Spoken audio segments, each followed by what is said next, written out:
Nope, it's Halo. Fuck you.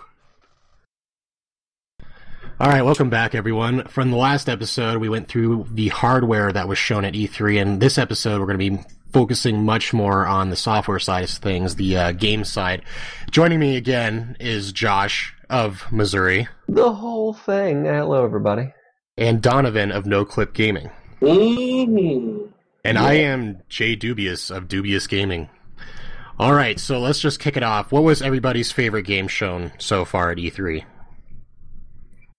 Ooh, if I may go first, I'd say the one that I was most looking forward to, even before E3, and I was just really hoping they would announce it, Mirror's Edge 2. That's been getting a lot of hype lately. I only played the demo of the original. Most people, it was not a very popular game. The control scheme was a little prohibitive, but that game, to me, was amazing.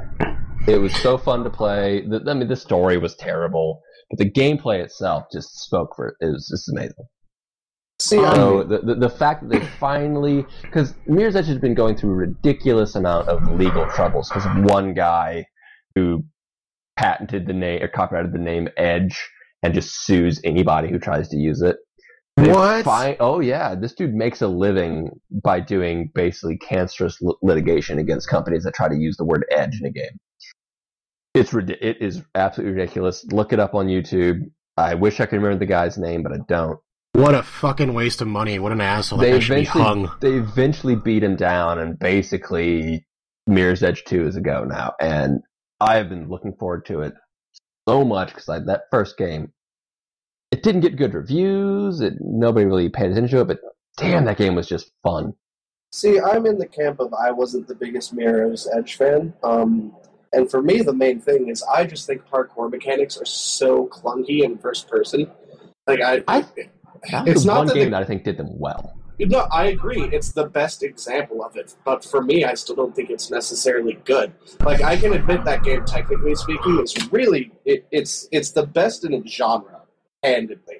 Like, there's no competition there. It doesn't really have a lot of competition. Yeah, we're talking about 3 or 4 games, but.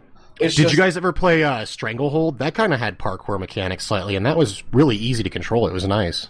So honestly, they were pretty good in oh god, what was that game? Bethesda released it. Dishonored. It was pretty good. Dishonored. The problem that most other quote unquote parkour games have, like Assassin's Creed is a good example. The mechanics of the parkour is not there to be a mechanic. It's there to just let you run over uneven terrain quickly. Like, you don't really do much. In Mirror's Edge, the point of the game was doing the jumps and doing the tricks. It was like a first-person Prince of Persia. Yeah, that's a pretty good description for it. The old platforming-focused Prince of Persias, I loved those games. Oh, hard as shit, too. Oh my god. They are, but it was so satisfying when you got it right. I couldn't do it. It was so those games were so frustrating. Being in first person and being doing the wall run, kick flip off of a billboard, turn around mid-air, pull yourself up. It was a little bit of a finger puzzle, but when you do it right, it just feels so good. And a little bit of time spent at the game, you get used to the controls. It's just the problem of you spend a little bit of time getting used to it, and then the game was over because it was super short. But that series was one of my favorite games of last year. That was completely undersung, in my opinion. I know I'm kind of alone in thinking, but I really, really love that game. Well, a lot Therefore, of people Mirror's Edge 2 has my vote. I'm excited to see the sequel. A lot of my friends really do enjoy that game too. A lot of the PS4 owners I know, or PS3 owners. And if the sequel looks promising, I like it. It's sort of like how I felt about Borderlands 1 and 2. If they can take everything in Mirror's Edge 1 that I liked, because it wasn't for me, but I can appreciate it for what it was and polish it and make it into a better game. I would love to play it. My only trepidation about it was the trailer they showed. Basically, just showed like some of the combat, Faith disarming people, and it's like that was the weakest part of the game. Yeah, the combat was fucking terrible. Oh my god! It's giving me like PTSD flashbacks of Prince of Persia: Sands of Time, and every other Prince of Persia after that. Because Sands of Time had really terrible, clunky combat. But that was it was so bad. But that was not the point of the game. the actual platforming and the jump puzzles and the jump mechanics and that stuff was really good, and that was the point. And then every sequel they made was just all focused on combat, and it's like that's not why it was good. Nice. So what's your pick, Donovan? For what was your game? What was your game of E3? Well, I was really excited that they showed more stuff for The Evil Within. I mean, I know I've ranted about that in the first episode, but seriously, I mean, why am I the only person freaking out about this game? I don't understand it. It's like Bethesda and the guy who piloted the first Resident Evil. Why aren't people just, like, screaming from the rooftops? I don't get it. Like, I'm hoping that the E3 exposure is finally going to get it on some people's radars, because, I mean, seriously, I can't describe how excited I am for it. I'm frothing at the mouth, man. It's brutal. Well, I mean, you know, the horror genre really has seen a massive decline in popularity in the last few years. It's not really horror anymore. It's all action. Yeah, I think it's because of the whole horror action switch. And I mean, as much as I like the Dead Space series, I think Dead Space and Resident Evil are the main, those are the people to blame. Exactly, yeah. There is more survival horror coming out from indie developers. Yeah. And there's D4, you guys, D4. I actually looked up those videos because I was curious enough, and I really want to see if I can find a copy of Enemy Zero. Yeah, dude, doesn't D4 look crazy? Or just the D series? Yeah, right? Oh, man, that's some shit. That one was completely not on my list of things I even knew about, and then I saw it, like, that does look interesting. Out of nowhere. I do like me some survival horror if they do it right. I mean, granted, those are games you kind of have to play ball with. I think I mentioned this in one of our earlier episodes about stuff like Amnesia. Like, you have to set the mood for yourself. Oh, man, for those games to really work right. Like, you're not going to play the game in a brightly lit room with a bunch of friends over, having a few beers and laughing about it. That's at the beach. Yeah, you're not going to get what the game is trying to give you. But if you play at night with your headphones on, the lights off, your sound turned up, you let yourself get a little freaked out, you will get what the game wants you. And those, I mean, they can be really, really good immersive games. But you got to play ball with them. So bringing up Amnesia real quick, I'm kind of bummed because it was supposed to launch this month, and they pushed it back to Q3. But on the upshot, the reason why is because Frictional said they didn't feel like it was a large enough coercive game. Because one of their big complaints about Amnesia is they said they felt like it was too small, which is an understandable concern. So what they did is to do like a quarter's worth of polish work on the game, they're bringing in the head designer from Dear Esther, which that was a new title that got great critical acclaim for the atmosphere on it.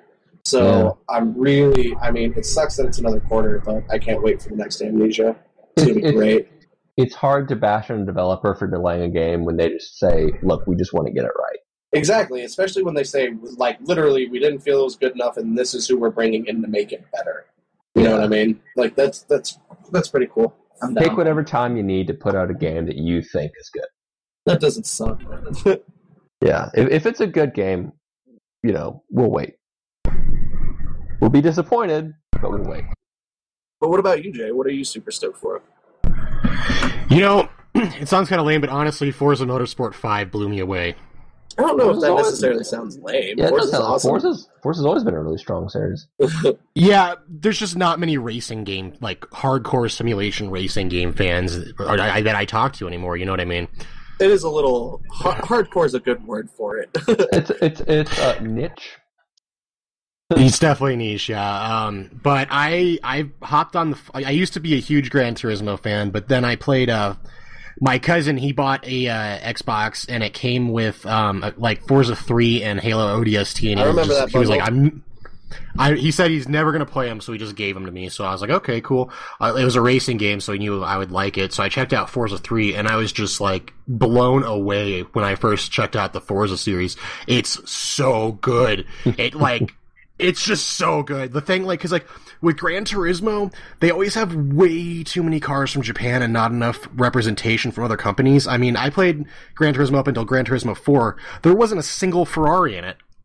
In any of them, up until Gran Turismo 4. I never played 5, so I'm not even sure if they ever even had a Ferrari in that game.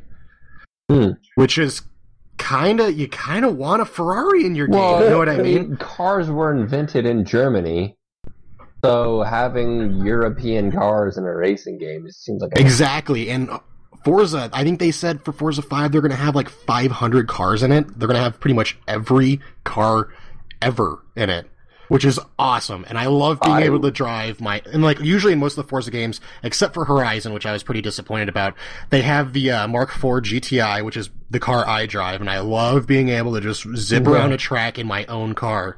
That actually reminds me. I'm not a big racing game player. Like most of my racing game experiences, like Mario Kart, had the word "kart" in them. Yeah, basically, yeah. But I played a little PGR every now and again. I played some Gran Turismo. Not a big fan of the Gran Turismo series. But my roommate, huge gearhead, he bought Forza 4. And it's good, isn't it? He got me to play it, and I'm like, it is surprisingly good. We turned on, all the driving stuff is all like simulation, anti-lock brakes off, expert style driving. The only concession we give it is automatic transmissions. But I really liked. I mean, I'm not a big car guy, but I liked the variety. You could pick. You could have a freaking DeLorean. European company. Yeah, the DeLoreans are there. I mean, Renaults, Ferraris, Lambos, everything. Every single. Not to mention every single major car, and it was pretty realistic. I mean, it was. On top of that, the tracks are spot on to their real life counterparts. They had the Top Gear track. They had the I love the Top Gear track. We fell in love with the hill climbs and hill descents. Those are cool. The drift tracks in Japan. Yeah, and then because one of my roommate's main things was his car was in it, and that was the same thing. He bought his car and he tricked it out like crazy. Like he never could in real life, and he just loved being able to drive his car that he has sitting in the garage. I love it. And the other thing that makes Forza 5 so interesting is that whole Drivatar software they added for the AI. Have you guys heard about this? I hate that name, but it's a cool concept.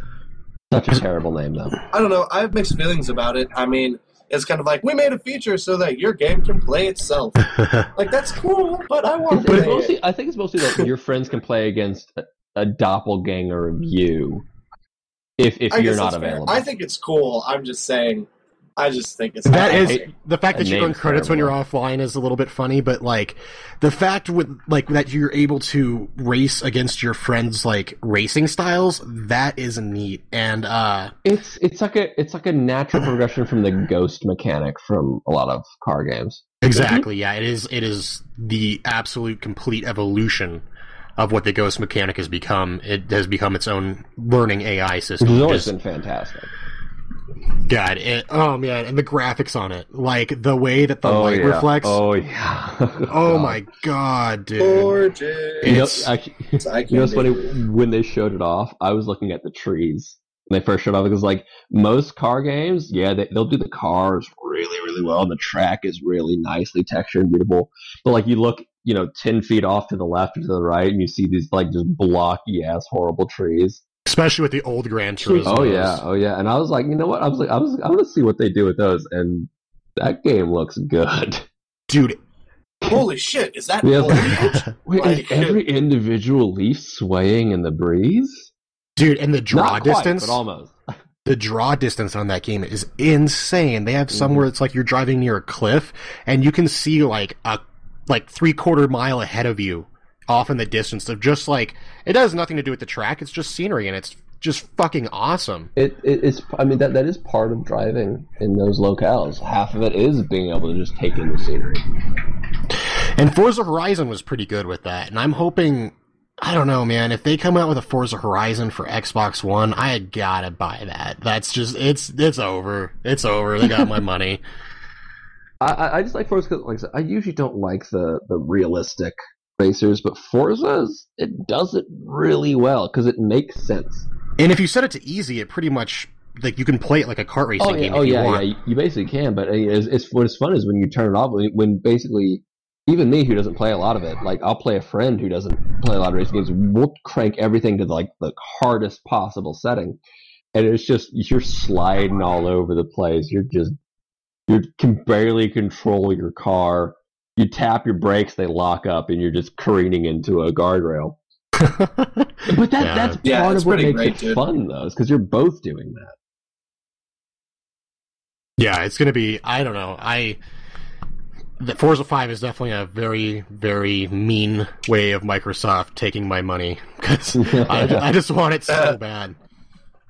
That's just a stab at you directly. Yep, they just wanted my money right specifically. in the heart. Cool. Well, what other games are you guys excited about, Josh? Why don't you give us one again? I am a self-admitted fighting game junkie. So the X-Bones little exclusive of Killer Instinct. Oh, I know. I want it so bad. I was getting hyped. The narrator on the trailer too. It brought me back. It was so good. 90s. That dude, ladies and gentlemen, it was so sweet. The dude who they got to do the actual in-game announcements of this combo breaker. That dude is more excited than the Unreal Tournament guy. And that guy is dude excited. Is screaming. Dude. Holy Ultra shit. combo. No, didn't he say Ultra? He goes like, Ultra! Cool. Yeah, dude. Oh, it's fantastic. And I loved the original Killer Instinct because they were a fighting game that just didn't give a shit. You want to do a combo? 90 hits? That's a small combo. Dude, do you remember the 190 hit combo Bjorkid could do? Orchid had 4 different infinites. Yeah, that was nuts. My brother knew, the only thing he ever did in that game, he learned one of Orchid's infinites and just did it to me. I'd just be sitting, he'd get a solid hit and go into the combo, and I would just put my controller down and just... Man, he must have been such an asshole at the arcades back in the day. Yeah, just watching him, just yep. He's not going to stop kicking me. You guys remember that in the arcades back in the day, those fighting game trolls that would fucking hang out? Dude, they'd put their quarters down as soon as you start playing one and then just rape you. The best thing about the Killer Instinct combos, the old ones, is the way it buffered your inputs. You could put in your whole combo and then just walk away. Yeah. And your character would keep doing it until they're dead. It's that is just... I had a guy, I was at Pocket Change. Yeah, you remember this. Yeah. I was playing Killer Instinct when I was 9. Gold or the original? It was the original. And I was playing Cinder, thinking I knew what I was doing, and some dude comes up and puts in a corner and plays me. He starts putting in a combo, gets me in a corner, just, basically what it looks like to me is just spazzes out on the controls on his side. He knows what he's doing. And he literally just takes his hand off the controller, steps back and leans against one of the other machines and just watches it happen. And I'm sitting there just trying to mash out a combo breaker, which will never happen. Oh, God. And it's just that's the arcade. And man, that's funny. I've actually played that arcade machine that you're talking about. I know. I know you have. Me and you used to go there all the time. But the funny thing is, Killer Instinct, the reveal, came out of nowhere. By the way, did I tell you guys I high scored a Miss Pac-Man 2 days ago at an arcade? I did see that. That. Yeah, I high scored it. Did you have that you just eat a slice of pizza and your hands were just greasy enough? Dude, the stick was pretty greasy, though. I tell you what. Give you that perfect slide. Yeah, man. I got usually I'm not the best at Pac-Man, but I actually got to level 7 or something like that. I mean, I'm not talking. I'm getting all far, getting a kill screen or anything, but level 7 of Miss Pac-Man's pretty badass. It's dope. I set the high score. But after level 3 or 4, I think it's hard. It's it's like Mirror's Edge 2. Yeah, I knew that announcement was coming. Basically all the new sports games, new Forza, expected it. New versions of Call of Duty and Battlefield, all the major franchises expected it. Killer Instinct just really came out of left field. I was like, no fucking way! They have 2 playable characters, and I was like, fuck yes! Oh man, it's just nice to see old franchises like that just actually make games again that people want. You know what I mean? I honestly did not expect another Killer Instinct ever again in my lifetime. Ever kind of stagnant lately, and to throw in a game that just said fuck everything like Killer Instinct, that is just I just really hope it keeps that sort of just do whatever you want almost kind of system.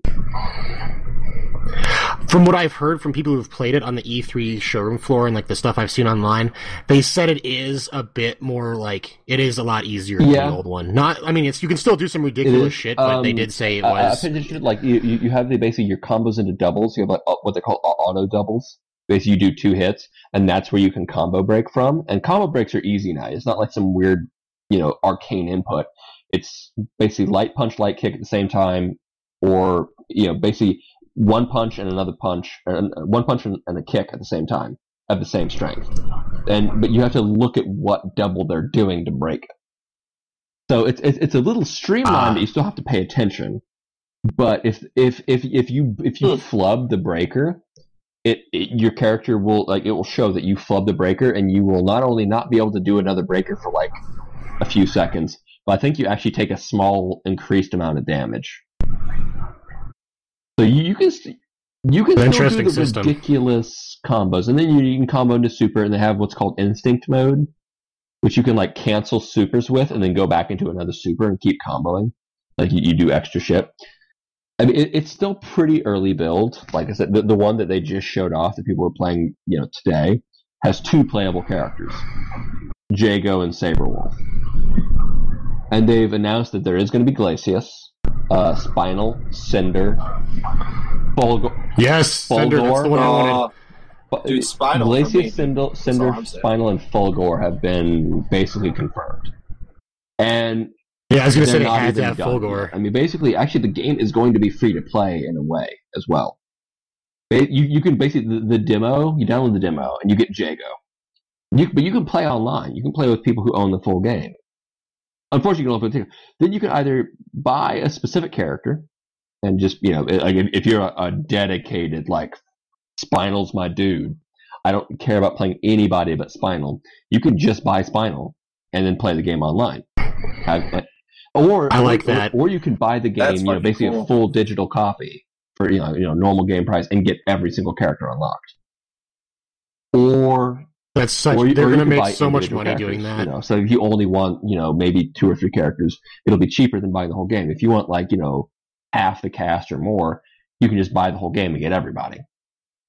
So it's sort of you don't just get the demo. You basically can play online with real people who have the full game. Again, you can only play Jago, which I love the idea. It's great, but to me, it's like, man, if I play online, I'm just going to fight Jago after Jago after Jago. But yeah, it's going to be a lot of them. Yeah, that's kind of online breaking. But it's also like terrible. It's like playing Street Fighter 4. Everybody plays Ryu. So if you don't learn how to fight Ryu, you're not going to learn how to play the game, really. You got to learn your character's matchup with Ryu, and because you're gonna fight Ryus constantly, it's really not that bizarre. If you're a fighting game player, you're probably just gonna buy the whole game. Otherwise, it's a nice way to kind of get some exposure. Yeah, I like that. It's a good system. I would just probably pick up Cinder and see what I think, because I'm not the biggest fighting game player, but it'd be fun to be able to play with like someone who's more hardcore like you, Josh, or whatever, and I have my character that I can use, and I didn't pay more than $10 for it. That's where we're at. $60 on it. Where you can download it, pay $5, get Cinder, and you're happy. Yeah, what do you think? Is it going to be 5 or 10 per character? No, it's not 10. It's probably not, I don't even think it's 5. I think they said, and I don't even remember. Yeah, if it's more than it. Because they're it's probably going to be $2 or $3. Because I'm sure they're going to be leaning towards wanting you to buy the full game, so I imagine they're going to charge a premium on these characters. So basically, like, if you want to buy the whole cast, you're way better off just buying the whole game. But if you just like, honestly, if you're just like a character specialist and your favorite character is Fulgor, you never ever care about playing anybody but Fulgor, just buy. Imagine Fulgor if they did that with Smash Bros. Go online. Oh my god, that would crush. That'd be so. Does Nintendo even experiment or even know what the free to play model they're is? Just getting over their internet allergy. They've been seriously phobic of the internet, and they're just now getting over it. I'm looking at a list of the upcoming games that were announced. You know what is the strangest thing I just noticed? FIFA 14 is coming out on PS2. Wait, what? Yep. PS2? Yeah, dude. Yep. Yeah. Yep. It's for the international So audience, I that imagine, but does Yep. make wow. sense. Because I know, like, Brazil is about a whole generation behind us on their Let's console be fair, cycle. the PlayStation 2 is the most popular home gaming console ever made. It sold more Very than true. any other console. Very weird decision, though, I gotta say. Well, the weird thing, I'm looking at I now, it's mobile, PC, PS2, PS3, PS4, PS Vita, Wii, Xbox 360, and the Xbox. But not Wii U. No, I see Wii U. Is it? It doesn't show Wii up on U's my on there. list. Maybe you got the EA list. Ah! Heyo! Shazam! Oh, man. Oh, yeah, that's right. Kick the worst company in America second year in a row while it's down. That's what I they love do. it. Keep throwing punches. So, what's another game you're looking forward to, Donovan? Stick of Truth. Easy answer. Boom. Yep. Oh, I man, missed it's so that good. one Are you during kidding the me? conference. What's Stick of Oh, Truth? man. I did. You missed it? Are you kidding me? The new trailer was very short and it didn't show a lot. The E3 trailer last year showed a lot more, but Oh, yeah, I showed the classes and shit. but fucking A, dude, that is gonna be. It looks so good. Oh my god, I cannot get over Stick of Truth. It's literally going to be like South Park Movie 2, starring you! What literally. kind Just of? the end. But it looks You know like what it I has a mean? lot What of kind old of a game school is RPG. it? Treat me like I don't know elements, anything about it because I don't. It's an it's an RPG. So- Like old school turn-based RPG. random combat. yeah. Yeah. But it sounds like it's 2 to very, 3 very party heavy members. comedy focused. Fight Spell Autumn. Oh, Well, it's South Park. It's completely is it? written Is by it- Matt is and it Trey actually? Parker. Their hands are on the it entire literally thing. is South Park. Okay. And it's made using the same software. Yeah, it's the same staff, It the same runs software. in the South Park engine. The engine they used to make the TV show is the same thing they used to make the game. That's actually pretty cool. I mean, those guys are funny. It is literally... I love Matt and Trey Parker stuff. Book of Mormon, Basketball. so good. Oh, man. Hannibal the Musical? Anybody? Orgasmo. Oh, Orgasmo. my God, so good. Classic. I need to put away my Oh Colorado yeah, you guys Pride are boner from before there. it gets too big. Forgot about that. Yeah, we're not from the grand state of Missouri. Now leaving Missouri. Now entering Missouri. Squeal, boy. Okay. I got dark real quick. But yeah, Stick of Truth. Very big game for me. Looks great. Love RPGs like that. I'll be Love- honest. love Just South hearing about it, Park. if it's a game that kind of takes the piss out of games, I love that shit. Breaking the fourth wall is hilarious. Seriously? The E3 trailer last year showed the classes. So Stan's the warrior, and then Cartman's the wizard. Oh, Kenny's a And princess. I was hoping Kenny was just Yeah, gonna be Kenny for is you. the princess. I know it'd be Kyle. No, he's the princess. Kyle is the high Jew. The Kyle high is the Jew high Jew elf. Nice. Yep. Yeah, you have Jew elf. like in part of the trailer, it actually shows him doing like a that's dreidel fantastic. attack Yeah, like with some like Hebrew That's- flying out of it. It's so cool looking, dude. it's so ridiculous. But it's all like actual South Park animations and everything. Like, it looks so good. Did you guys happen to catch South Park Scott Tenorman's Revenge for Xbox Live Arcade? No, I didn't know. No. I got the Snowball game. The last like South Tower Park game Defense I played RPG. was on the That was N64, pretty Yeah. and it was that first-person shooter thing. good. That game is That game multiplayer was really fun. crazy. Since Yeah, it if you was. play as Ike, you win. Him or Starvin' Marvin actually was really Yeah. strong too because he was short. Yeah, that I miss those old unbalanced like first person shooters where like if you choose 007 odd job, Odd you win. Dude, instant win. Everybody Yeah, just what are you slides gonna around do, on their fucking knees. GG, no read. Yeah, dude. Oh man, we got to get all together sometime and play some man. fucking Or, GoldenEye. I don't know. Oh man, GoldenEye I'm or so Perfect down. Perfect Dark GoldenEye is so for me. good. Ooh, Perfect Dark, you could Perfect make, Dark's really good. Perfect Dark You could had make too short of a bomb draw monkeys. distance though. If you play it you could nowadays, make it looks bomb monkeys terrible. in GoldenEye. You could attach remote mines to people in Perfect Dark. Well, That's pretty cool. yeah, And there was AI. Easiest way to beat the AI in Perfect Dark, you have them on Perfect Sims or whatever they're called. The Maulers, double Maulers. Put them on charge up mode, they're one-shot kills. You wait from around the corner, pop them in the head. Or just pop them anywhere, it doesn't matter, it's one-shot kill. But back to that Scott Tenorman's Revenge. That it's a side-scrolling platformer South Park game. It was released, I believe, in 2010 or 2011. And it also, I'm pretty sure, uses this. It uses a very, very basic version of the graphical engine that I think is being used with the South Park RPG. And I didn't play it enough to really say what I think about it, because I only got past the first level and kind of lost interest.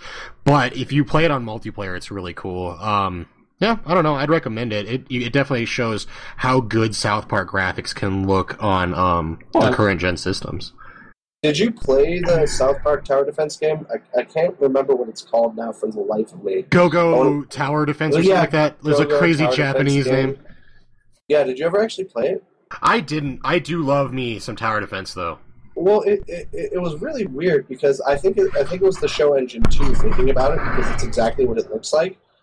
But my big problem that I ended up having with that game, and I encounter it sometimes with games, is it was fucking balanced around multiplayer, dude. Like some of the end game levels in that game. Oh my god! You're playing with other people like that. It makes me so mad. Like, I'm all for playing video games with people. I'm not against it in any way, but it just doesn't happen all the time when I play games. You know what I mean? Yeah, man. I living up here. I mean, I can't just call up someone and play a game in the same room. That's not even a possibility for me where I'm at right now. And that also makes it. I have issues with that, trying to cap multiplayer footage for my videos, but that's a completely other story. But I don't like it. What's that?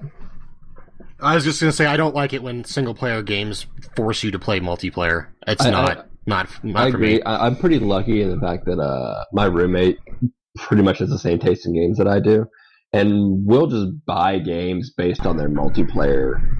Like, we bought Rage, and that ended up being terrible. Apparently the single player is pretty good, but the multiplayer is bad. We should have looked it up beforehand, but it was just not good. But like, we'll just buy anything. Like, we've been playing Double Dragon Neon. I've heard that's quite bad. Multiplayer, it plays like Double Dragon. Huh. Because Double Dragon was pretty So it's, with the Double Dragon with like a few little Street Fighter moves. That doesn't sound too bad. You know what? We'll play all sorts of stuff just multiplayer, just because it's multiplayer.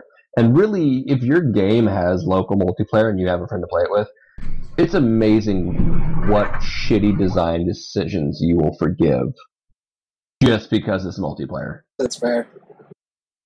You know what game I'd like to mention about local multiplayer that me and Josh have had a lot of conversations about in the past is the Scott Pilgrim game. So good. Love it. Definitely sounds like me and Josh had a completely different experience with that game due to the multiplayer flaws and etc. Why don't you explain all that, Josh? Scott Pilgrim was a game based on the movie, which had the amazing Paul Robertson as an animator, who does insanely good pixel artwork. But anyway, it's basically River City Ransom, which, if anybody's played the NES version of the game, the original is amazing, great multiplayer experience. One of the best beat-em-ups ever for the 8-bit era. Also, for the record, just saying. Fantastic. River City Ransom, great game. But anyway, the problem was, if you play with more than 2 people in the Scott Pilgrim game, you basically can't play it because it had a bug. With 3 people, it would eventually freeze. The whole thing would just stop. You have to turn your whole console off. There's nothing else you can do. When you play with kind of a deal breaker. With 3 people, you could probably get through a level or 2. Or you could easily get through at least 1 level, maybe 2 or 3. Did you play on the 360? See, I have the PS3 version, and I played through the entire game with 4 people, and it didn't crash once. Local. Because whenever you played local on the 360 version, you literally could not get through the first stage. Yeah, maybe people, I'm just because it would freeze up. The luckiest person in the world, but no, like seriously, cover to cover the entire game with 3 roommates. we could never get past. Me and a friend, my roommate, eventually ended up doing it 2-player, which is fine. Never froze up 2-player. It was only 3 or 4. I don't know. That's weird. And basically, with 3, it would freeze up eventually. With 4, it would freeze up half. You were lucky if you got halfway through the first stage.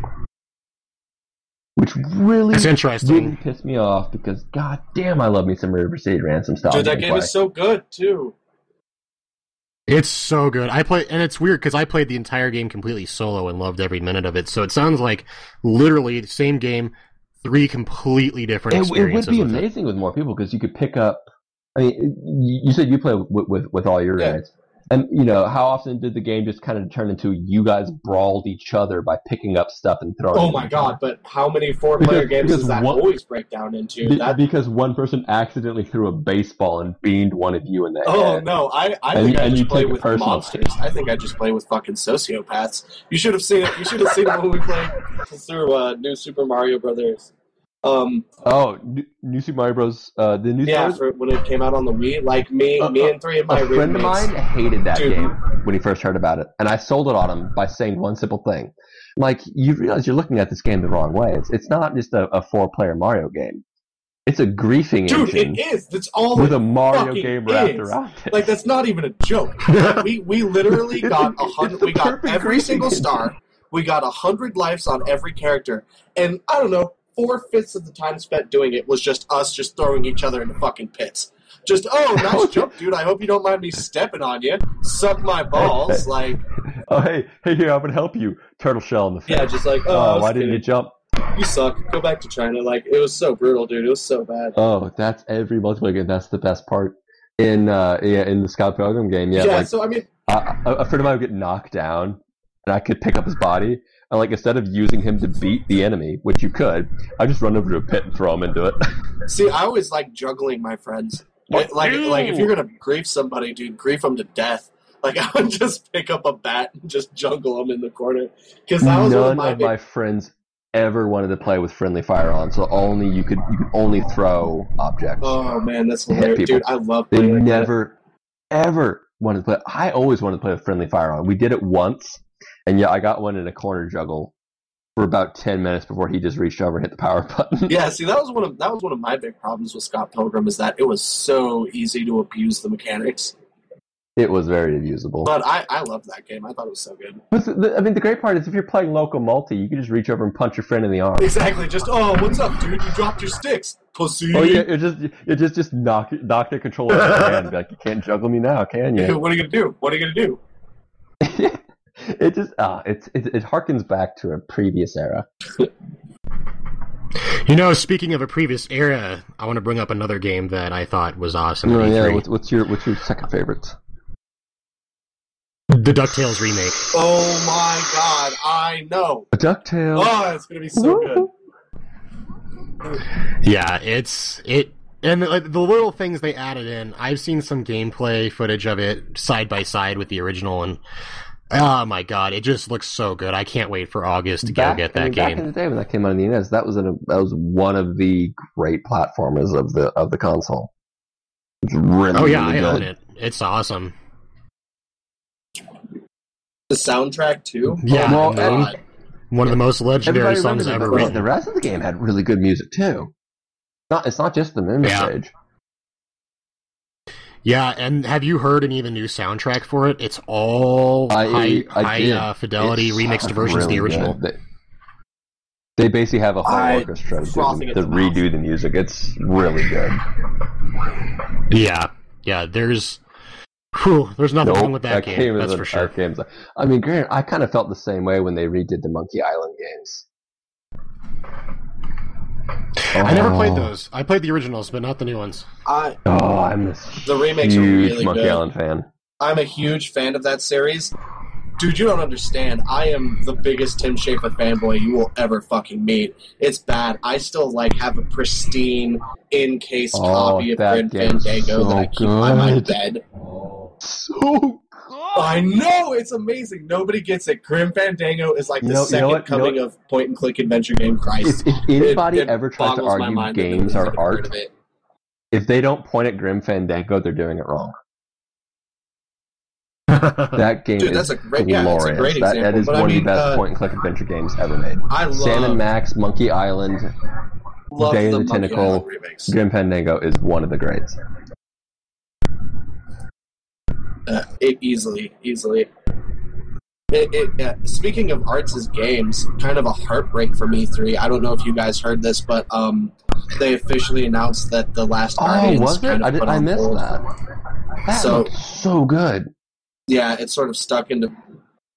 Well, I mean, in my opinion, if you want to talk about games as art, the first two games that come to mind for me are Ico and Shadow of the Colossus. God, I Ico looks disagree so about good. Ico, though. It looks really good, but it has some really annoying mechanics. Yeah, I wasn't the biggest fan of how I it played. agree, but we're also talking... We are talking about it as art, True. not necessarily a It's one of functional those game. And it's all the I stuff... love Ico for the fact that it tells the story without telling you the story. It lets it's not you heavy-handed figure at it all. out. There's very little dialogue. It's just, I've been so excited for The Last Guardian since they've announced it. You know, they're going to be like, another game from the people who did Shadow of the Colossus, and it's like The Last Colossus, and it's your friend, and it learns from you, and will learn to play depending on how you play, and it looks so good, and for them to be like, it's officially on development hold. It bums me out. I've been looking for that. I remember when they announced doing the whole Ico Shadow of the Colossus HD bundle, and if any game deserves to be an HD, it is Shadow of the Colossus. That game is great. Beautiful. That game deserves to be played on a movie screen. That game is beautiful. Oh, I know. Just even conceptually, people, because I have a giant lengthwise Shadow of the Colossus poster, and whenever people see it, they're like, "Oh, I never played that game. What was it like?" And literally, the best way of describing it is 13 boss fights. There's no normal. It's just boss fight after boss fight, and it's. Actually, I like the tranquility, like when you move from boss fight to boss fight. Just the contrast between the total tranquility of just getting there. The whole world's quiet and serene and pretty. You get to the boss fight, and it's just this violent struggle. And I mean, it's not even just like a classic boss fight. It's like you're not fighting Bowser. You're fighting Bowser's castle. Every boss is like a puzzle in a fist in and fight. of itself. Yeah, and they were all so different too, like in how you had to handle them and their sizes and the way they acted. Considering the love for that series, I'm surprised that they haven't considered making a new one. It didn't really sell well. Well, it's a cult hit. I mean, much big like in Japan, God not big in America. And it's not the one of first those time games that everybody who plays it just goes rabid over it because it's so amazing, but nobody really plays it. You know, honestly, I've never. And the played marketing was terrible. Yeah. Godhand is the same way. Godhand is my personal favorite game of all time. Oh yeah, it's. I don't even think I've You remember heard of Clover Studios? They did Beautiful Joe and Okami. It was their final game. Yeah. Big Beautiful Joe fan. It was better than Okami and Beautiful Joe combined. You watch your whore mouth. Okami is amazing. It is. Man, I should check it out. When they released the HD Okami remake on the PlayStation Network, it was like, oh, cool, instant buy. And then it was free on PlayStation brawler Plus or whatever. That does everything right. It's very, very skill based, but has like the best skill based system I've ever seen. I don't even want to get started talking about it because I could seriously talk about this game for hours. It is like I'll have to check it out. I found a Let's Play of it, and they preface the Let's Play like 70% of the people who watch this are going to buy this game, and I bought it. I went out, I tracked down a copy, and I bought it. Maybe I need to order a copy. It's funny if you can find it like used at like GameStop or whatever. It's usually dirt cheap. I bought my copy for $10. No. Yeah, IGN did not. Oh no! Actually, IGN gave it a terrible review. IGN is the reason it failed, and it came out actually after the IGN review, which was very controversial because basically they reviewed it, gave it a horrible score, and then people played the game regardless, and they're like, what the fuck is this dude talking about? Then basically it came out, he only ever actually played the first stage and he never beat it because he was really, really bad at the game. The game is not easy. The game is very difficult, but it's fair.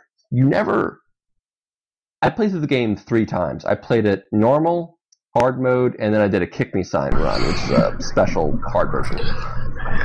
Only maybe 2 or 3 times did I call bullshit on the game. Basically, every single time you die, you're like, that was my fault. I should have done that better. And that is such a hard little path to actually get on. It's a really fine line between good, fun difficulty and just arbitrary. Bullshit. Just you're gonna lose. Between ghosting goblins. Yeah, where you're cursing the game or cursing yourself. If you're cursing yourself, thinking I need to get better, that's good. If you're cursing the game, that's bad. That's probably the best way to describe it in all seriousness. God Hand is absolutely perfect. I mean, it takes a little getting into because at first it seems kind of clunky, but it is the most fluid game I've ever played. I don't want to get started because I will not stop gushing over this game. It's seriously. Well, so that being good. The case, let's move on to another E3 game. Yes, let's move on. Let's move on. Who wants to throw one out? I know one that we all wanted to talk about, of course, was Plants vs. Zombies Garden Warfare. Ooh, TF2 version of Plants vs. Zombies. Very interesting. Oh my god, I love games like that. Horde mode is the best thing ever. If you're going to rip off a first-person shooter, TF2 is a good one to rip off. Oh man, it's just... And it appears that it's an Xbox One exclusive as well. Yeah, it is. It is. How do you say... Well, they're going to put it on the 360 too, so... It's, Okay, well, we'll get that one. A friend of mine told me about this, and I did see the trailer, and I was like, I don't even understand how that works. Plants can't move. Plants can't move? Well, have you ever played Plants vs. Zombies 1? I did. Yeah, I did too. That is one of the few games I literally just sat there and just 100%ed it. Did the whole Zen Garden. That game is really good. I didn't do the Zen Garden stuff, but that game was really fun. Dude, I never got to the roof. I got to where you had the water, the moat or whatever. Roof it was ridiculous. Oh my god. Yeah, Mary got to the roof. She played through most of it. I enjoyed it though. It's really good. It's one of the few casual games that has enough depth for me to actually want to participate in. Yeah, it's not super easy. You can't just be brain dead and just it lets you beat it. Basically, you actually have to put some effort in. But yeah, and it gets pretty hard to see them take that game design, because the game was designed well. The comedy was solid. It wasn't crass or heavy-handed. One thing that pissed me off about Plants vs. Zombies, the song they had for the trailer. There's a zombie on your lawn. They didn't have in the game. Yeah. What's that bullshit? That's fair. That should have been the stage music. I mean, come on. Shenanigans. I mean, I know it was such a good song. I know it has nothing to do with video games, but that was one of my big problems with that 9 movie that they did, that stop-motion movie, is the entire trailer was Coheed and Cambria, and I'm like, fuck yeah, Coheed! And then I go and see the movie, and there's none. I'm just like, it's funny you mentioned that movie. I watched that movie without knowing anything about it beforehand. That I turned my friend who I was watching it with. I'm like, this movie watches like a video game plays. Yeah, it was a great movie, but I hate it when that happens, when you see good music in the trailer and then it's not in it, and you're just like, no. Yeah, it's just sad. What is this? You baited me. You son of a bitch! You baited me! You baited me perfectly, you bastard! You didn't AFK, you motherfucker! Oh man. You're not typing? The Plants vs. Zombies, it does look good, but I will admit, it actually reminds me of, any of you guys ever play Monday Night Combat? Yes. Huge Monday Night Combat fan. I even like the sequel. The co-op version of Monday Night Combat. Because they showed all the zombies, you shoot this, you have all your classes, and they showed the giant zombie. I'm like, that's a jackpot. That's Monday Night. This is the co-op of Monday Night Combat with a different map. We'll see. Which, don't get me wrong, is not a bad thing. It's a good thing. That game was fun. I'm just super excited for it. It looks like I don't know how much Gears of War you've played, but the first 3. Yeah, it just looks to me like Horde mode. Literally. That's It's very much Horde mode. Yeah, it's just 4-player Horde mode, and I am all for that. I love PvE. Don't get me wrong. I get a very stiff virtual erection for PvP in a super serious way. But I don't know, dude. Maybe it's just me digging on the medics. Co-op PvE is It's awesome. so good. It's just that satisfying feeling of actually working as a coercive group. It's just it's so satisfying. And honestly, the class distribution was basically TF2 style, which that game does it right. That's fair. I love TF2. Team Fortress 2 does the class-based shooter really, really well. And if you're going to do like a co-op shooter like that, is going to be just go ahead and copy them. That's a winning combination. It's so good. Especially, I don't know if you've played Team Fortress 2's PvE mode. It's really good. It's fucking hard, dude. Like, mercilessly difficult. But it is super fun. If you haven't played it since it came out, I actually really highly recommend it. I basically fell off of playing TF2 about when the whole robot thing happened. See, my whole problem is around that time is when they switched the way that they did matchmaking, and I fucking hate the new matchmaking, dude. It takes like 20 minutes to find a game. Wait, did you play on console or PC? PC, dude. Are you kidding me? Yeah, I was like, because the reason I kind of stopped playing was the servers I usually frequented basically became ghost towns. Yeah, and I was like, I couldn't find a decent server after that, so I just kind of fell out of playing it. It just takes, like, if you're not heading to a dedicated server, if you're just trying to do matchmaking, yeah. Oh my god, it takes seriously like 20 to 30 minutes. That's my only problem with it. But TF2 and sport mode even is the great. dedicated servers are really bad because you get just those, increased max, 32-player servers, instant respawn. Like there's no teamwork, there's no skill, there's nothing about. It's just two giant armies of douchebags slamming into each other. I'm the saltiest. No, I am. Inching their way forward, one way or the other. They're just the worst. It's TF2 boiled down to Call of Duty levels. Yeah. Whereas I liked the 12 on 12, the 12 player servers, so the 9-player server. No, it's 12 on 12. It was 24 player servers, or sometimes the 9-player servers. You do Highlander. Oh, I liked that where every individual person of performance mattered. It's cool. There's so much praise to be made about that game. It is, and then they went to the hat style, which don't get me wrong. I like hats. Don't get me wrong. Don't get me wrong. Little bit overboard, maybe. Hat Fortress 2. Yeah, honestly, TF2 is my favorite war-themed hat simulator. That is the best description for it I think I've heard. It's a war-themed hat simulator. To be fair, too, though, I mean, you have to cut them a little bit of slack. TF2 is like the granddaddy of the free-to-play model. It is. That game is fantastic. Without fantastic. Yeah, without Hat Fortress 2, we wouldn't have like League of Legends. It's funny. It only went free to play not too long ago, and it was when they finally released Meet the Medic, which was great.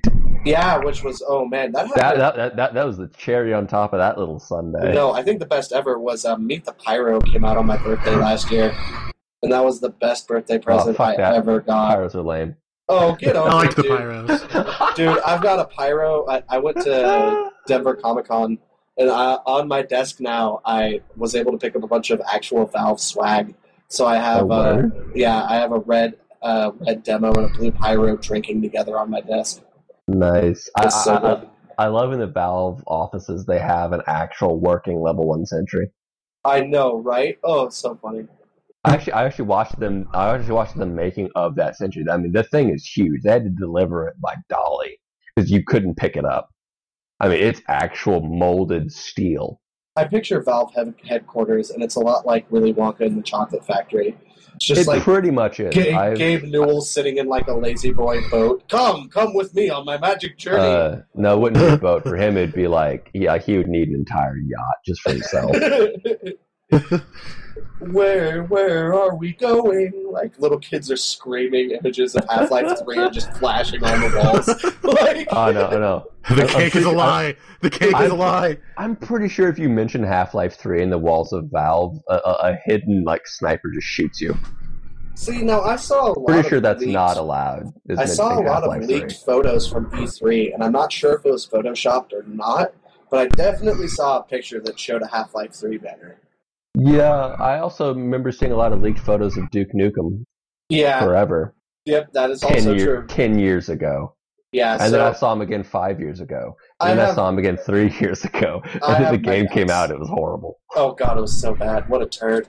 But I've got balls of steel. I'm pretty sure I've seen those leaked photos, too. And I'm pretty sure it doesn't matter at all. Yeah, Half-Life 3 is never coming out. As much as I want it to, it's never going to. They're going to hang that carrot over people long enough to get ridiculous amounts of loyalty. It'll be the best-selling game ever if it ever comes out. To me, actually, honestly, it's basically getting to Duke Nukem levels. Because a friend of mine, huge Duke Nukem fan, and I was like, that when the game does finally come out, the joke of a game it's going to be terrible. So bad. Like, yeah, and he's like, yeah, I'm going to buy it anyway, though. I'm like, yeah, and that's the problem. They're going to churn it. I mean, Gearbox picked it up, and they're going to churn out the quickest game possible because it doesn't matter how bad it is. Day one sales alone were going to be enough to make up the cost and turn a profit, just because it's Duke Nukem and just because it's famous. And I don't really get the whole Duke Nukem fandom. Like, I never was a fan of Duke Nukem. It was for the children that couldn't play Doom. It wasn't even that. It hit people at a certain place and a certain time. It's basically why Nintendo itself is popular, only a little bit of a smaller scale. It just hit impressionable people kind of a little bit past Nintendo, and then it got into the point of being like, hey, look, we have almost boobies in this game, and they say curse words, and you can put a dollar bill in a stripper's G-string. Yeah, I mean, I feel like it was just like same draws as Leisure Suit Larry series. Exactly. It was like if you were 13, that was the best. Duke Nukem 3D was the best game ever made. Yep. You know what Duke Nukems I did like was the two. Did you guys ever play the 2D ones, like the side scrollers? Yeah, those were pretty good. Those were pretty dope, dude. You know what they reminded me of? This is gonna get old school. Jazz Jackrabbit. Oh wow! There is a name I have not fucking heard in a long time, dude. There's probably a name you've almost never even heard somebody actually say. Yeah, that's pretty ridiculous. Jazz fucking Jack. They reminded me very much of the Jazz Jackrabbit games, which were good. I mean, they were good games. We have gotten really far off topic, though, haven't we? It does seem so. One more off-topic thing on retro gaming, because I did want to mention this. Yeah. At Denver Comic Con, I thought about it when we were talking about the arcade. I actually did get to see Steve Wiebe play Donkey Kong. Oh, nice. That's pretty cool. Really? Dude, like, legit King of Kong sitting there on the cabinet. Well, cool. They have a King of Kong's tournament in Denver every year. Did you know about that? No, I didn't. Yeah, there's a bar called the One Up Club. Yeah, I know One Up. And they have a King of Kong's tournament every year where they fly Steve Wiebe in and a couple other high-profile Donkey Kong players, and they duke it out. Dude, it was just crazy. It was like watching a Donkey Kong playing robot. I mean, he seemed like a really cool dude, but like seriously, the second it turned on, it was just like a whole other world, dude. My friend walked up and got a picture on his phone, literally like 6 inches from his face. He didn't even blink. Like, it was the craziest thing, dude. That's funny. That's great. Yeah. So what? Worst games, perhaps? Halo. Well, but before we get our allergic reactions out, let's actually set it up. What do you guys think of what was revealed at E3 this year? What are the worst games you saw? Jay, you want to go first?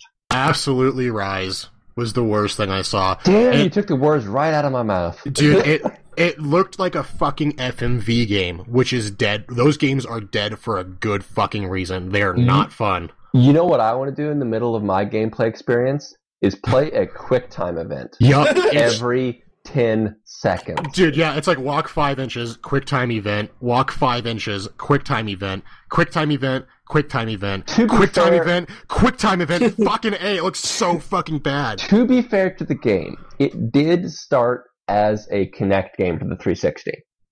And to be fair to the game, also it fucking shows it was a Kinect game. It looks like fucking Star Wars Kinect. No, it is. It really did start as a Kinect game. I'm Han Solo. I'm honestly not kidding. It did start its life as a Kinect-only game. As a you would play that game by slashing an imaginary sword in front of your TV like a goddamn retard. And they fucking showed so much footage of that garbage, dude. Yeah, they did. And the problem is, it didn't shake its roots. It was a Kinect game, and that was obvious. And they put buttons in. They're like, well, what do we do here? QuickTime events. Because people don't actually want to play a game, right? People want to watch a game, I'm pretty sure. I think part of the problem, too, is Heavy Rain actually did really well.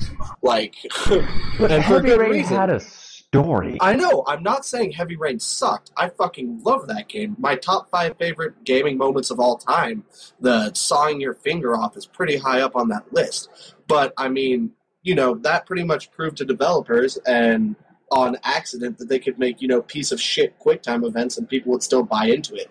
Like, look at how much fucking got sucked into RE6. Indigo Prophecy. Yeah, there you go. That game was actually pretty popular. Honestly, it seems like a very Japanese style of game. Well, Resident Evil 4. I think Resident Evil 4 actually had a good combination of those events, though, and they actually required... No, I mean 6. Did you play 6? I didn't make it to 6, no. Oh, God. I hated 5 so much, I've given up on Resident Evil. A lot of, having played 6, I feel like a lot of the criticism it got was not really founded. I honestly thought the combat system was a lot better than any of the other ones. But the criticisms about it being a fucking movie and having to play through it 4 times, 100% accurate. And that is it to me, is that becoming more and more of a problem these days? Games are becoming movies. Yeah, it's like we're going to give you this character. We're going to design a character, and that's going to be you. That's your player character. That's who you play. We're going to make him do amazing, awesome things. We're going to, you're going to be fighting demons. You're going to kick flip off of one of their faces and slash another one in half. And on your way down, you're going to axe kick one of the head, and he's going to explode. But we don't trust gamers to actually be able to do this. So we're not going to let you do it. We're going to put all of this shit in cutscenes because we think you're terrible at video games. Mm-hmm. And you probably are. You probably are terrible at video games, but... that's probably unfortunately true, but it's just so insulting. It's like, let me be able to do that shit. Yeah. Maybe not make it required to beat the game, but give me the damn option. Or I'm this good, let me style on the game. Let me do a 30-hit combo with 9 different opponents. It'd be nice if you could switch between them in the options menu, or have some kind of like you click down R3 or something like that, and it initiates the QuickTime event. Actually, you know what's funny? I'm going to bring it up again. That's why God is one of my favorite games. The game finds that perfect balance between cinematic and letting you do it. That's nice. Very nice. Because, honestly, Godhand had the best difficulty system, which I really, really wish pretty much every game would do. It had a dynamic difficulty. Like, as you were playing the game, it got harder or easier based on your performance. That's the more you dodge, like you can dodge enemies, and you can taunt them too to artificially inflate it. But as you dodge and play well, the game gets harder, and as it gets harder, enemies will do more varied things. Like on a lower difficulty, you'll have 3 enemies around you. 1 will attack you at a time. You don't have to worry about the other 2. On higher difficulties, they will all attack you. You've got to be watching all of them. And you can really only effectively attack 1. Maybe you can do a couple AoE attacks, but they're not your bread and butters. As you do poorly, as you get hit, and there's a couple other ways to deflate the difficulty, then they get easier again. So basically, you hit that sweet spot of just hard enough to challenge me, but not so hard I'm calling bullshit. Because every time it does get too hard, you get smacked around, and then they get a little easier, and then you can go through. It's a really nice system. And it literally does it as you play it. Like it doesn't take your performance from one stage and then the next stage is harder. No, it's every single moment, every single dodge, every single hit you take immediately, instantly affects your difficulty. It would be really cool to see that system in a JRPG. Bonus. And the cool thing is there's a bonus for actually doing good. the better you do. If you defeat them on a higher difficulty, effectively, basically at the end of each sort of area, you get more money based on the enemies you defeated on what level. So, like, let's say you beat 6 enemies on level 1, 12 enemies on level 2, 35 enemies on level 3, and 6 enemies on level die, which is the highest in the game. The higher up in the ranking, you get more gold, and you can buy items from that on shops. So basically, there is incentive to do well, but it doesn't force you to do it. It literally tailors the game as you play it, and I've never, ever seen another game do anything close to that. And it's such a brilliant system. It really is. So, Donovan, what was the biggest piece of garbage you saw at E3 so far? Halo. Halo. Really? Halo. Okay, Dude, first off... that trailer cracked me up. Yeah, dude. You're like, what game is this? See, it just made me laugh. Is it an RPG? Is this the new Tomb Raider? Is this the new Uncharted? Nope, it's Halo. Fuck you. This was literally what it was in my head, okay? In my head, Microsoft is like, we have 11 new IPs that we're going to be rolling out exclusive games for. Here's a trailer for one of them, right? And I was, oh my god, this is going to be a new IP? Oh, cool, it's some dude in a desert. I can get behind that. Okay. Kind of reminiscent of Journey. Okay, cool. And now there's, oh shit, it's like a robo-futuristic desert. That's cool. Oh my god, look at that awesome robot monster. That's this so is going to cool. be so cool. Oh, he's pulling down his poncho. It's going to be some, sand-bleached fucking old guy in that. Nope. Spartan helmet. Like, I swear to God, Chief. you could hear laughs John in the crowd, 117. Oh, yeah, you could. It was just like, oh my god, let the dead horse lie. It was so good, I almost have to commend Microsoft for having the balls to do that. Because I was so into it, I'm like, I can't wait to see what game this is. I can't wait to... You're fucking me. Halo? Exactly. Like... they had the balls to do that. I was waiting for Ashton to come out. I almost gotta give them credit just for the fact that they had the balls to just be cock teases like that. Because it looked so good until it became Halo. Yep. Well, that's about all we can say about that, pretty much. Yeah, like, there's not any more for me to say about it, really. Like, it looks dumb. That's how do we say, whoa, whoa, whoa, whoa, and then Halo, period. Yeah, dude. And then Halo. Well, let's talk about some more good-looking games. What'd you guys think of that Final Fantasy trailer? Oh, so good. A little confusing because they've been working on 13 verses for a long time, and for them to, like, scrap it and retitle it. So we got pretty mixed reactions, it sounds like. Okay, there are no kids, dude. No kids. That makes it good in my book. As long it's as an improvement. It looks dark. There's going to be a lot of crying. There's going to be a lot of wimpy protagonists. It's a game from Japan. What are you expecting? Not a game from Japan. Oh my god, dude! Seriously. I know it's going to be that. I just don't want it to be. Can I have that much? No, you're never going to get another Zidane because Final Fantasy IX flopped. Actually, I hated Zidane. I hated Final Fantasy IX. Oh my god, are you kidding me? I don't even think we can talk anymore. Like, podcast over. Sign it out. Okay, this has been this. okay, well, actually, hold on. Final Fantasy is probably one of the most polarizing game series ever created. That's fair. Like, nobody has like a neutral opinion on Final Fantasy unless they just simply never played it. Yeah. Or unless they were exposed to it after the PS2. I mean, you can be damn neutral after 9 came out, after the PlayStation 1 generation. I don't know. There's a lot of people who are really hardcore loving 10. 10 was... I know a lot of people who are like... 10 was okay. But anyway... Okay, 10 would be the greatest Final Fantasy without Titus. Bada boom. Let me... I can tell you pretty quickly exactly the kind of Final Fantasy fan that I am. I think that every single game after 6 has been garbage. Okay. There you go. That's me. That's a pretty good description. Once they went into the 3D bullshit, basically 7 and past, I've hated every one of them. The series really peaked with 6.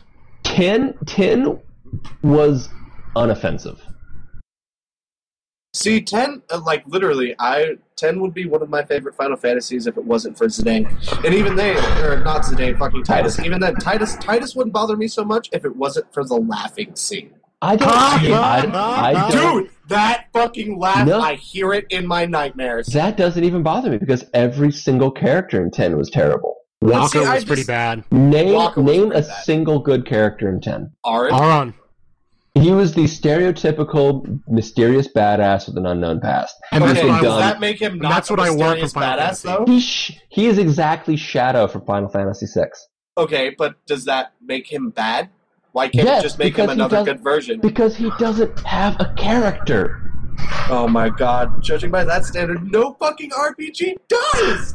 That is, you're absolutely right. That is a problem. I think RPG Earthbound writing. I think RPG writing needs to be held to a higher standard. James Persona over there 4. pushing up his coke-rimmed glasses. The game about abortions in this Japanese waifu are the only original RPGs that ever come out. You do not talk about my waifu like that. She is so kawaii. Kawaii Destiny! Ooh. I can't even handle Yeah, this dude. Torture is about to nope. bust through my window and Nope, slap me. we have to stop. We just got way too anime. Let's bring it back. Ladies and gentlemen, welcome to the Zock Anime Gaming. Welcome to the Zock So, Anime Jason, Review Podcast. Let's talk about K-On! Josh Senpai! That's the entire. We're just talking about K-On! From now on. Oh my god. Ridiculous. Oh, but also goddamn, Kimari. Stop. We gotta stop. Kimari was the worst character in that game, hands down. I think that seems debatable. I think he was the worst voice acted. He was worse than Boob Shelf. Okay, don't talk shit about Boob Shelf. Those are jiggly and soft, and I like black. But the point I'm trying to make... Okay, how about Perky Teenager? Okay, once again, Tara Strong is a fantastic voice actress. I don't even have to say their names, and Jay immediately knows who I talk about. Hey, I'm the JRPG guy. What can I say? Actually, let's test this. Jay, who's Boob Shelf? Yuna? Nope. No. Lulu, come on. Yuna just wasn't really that stacked. I always went with Tits McGee. I'm always a little subtler. Yuna was cardboard cutout. No, Yuna was the iron lung, dude. Like, she couldn't exist without somebody breathing for her. Okay, that's actually... Somebody save me! I felt a breeze! Honestly, I think cardboard cutout sends the same message. She doesn't have a character. She does not have a character. She's literally there to be the damsel in distress, except for some reason she's in your party. Yeah. She is the Princess Peach to Mario, except that you can play her. That's the other reason I love 9. Dagger was a stone cold bitch, dude. She didn't give a fuck. Dagger was too stone cold. She didn't have enough personality. That's the problem. I hated Zidane because he was a douche. Dude, Vivi, though. Vivi was really cool. was the worst character in any Final Fantasy. I liked Vivi. Oh, you're off the team. No. I'm sorry, I'm wrong. I should going to be saying Mog was the worst. No, Freya was worse than Vivi, but Vivi was really bad. Okay. At least you didn't say Quina, dude. Quina's my girl. Quina's cool, because she eats everything. I am all for the Blue Mage. I am all for the Blue Mage. Actually, in every single Final Fantasy, I hate Blue Mages, but I like Quina.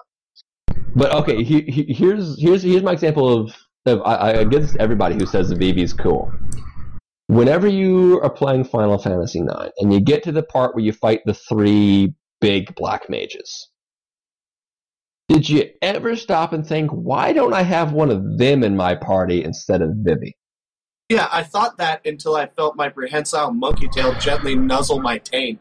And then I was like, oh yeah, I'm not a winged badass. I guess life will go on. You're proving my point here now. See, the only reason Zidane was good in that game is because his overdrive was broken. And he himself was broken. And even then, like, my favorite characters out of that game were fucking Quina and Armor. Amarant didn't have a character. Shadow had more of a character. I don't know. Armrat just sort of struck me as the Clint Eastwood of the Final Fantasy world. He had no backstory.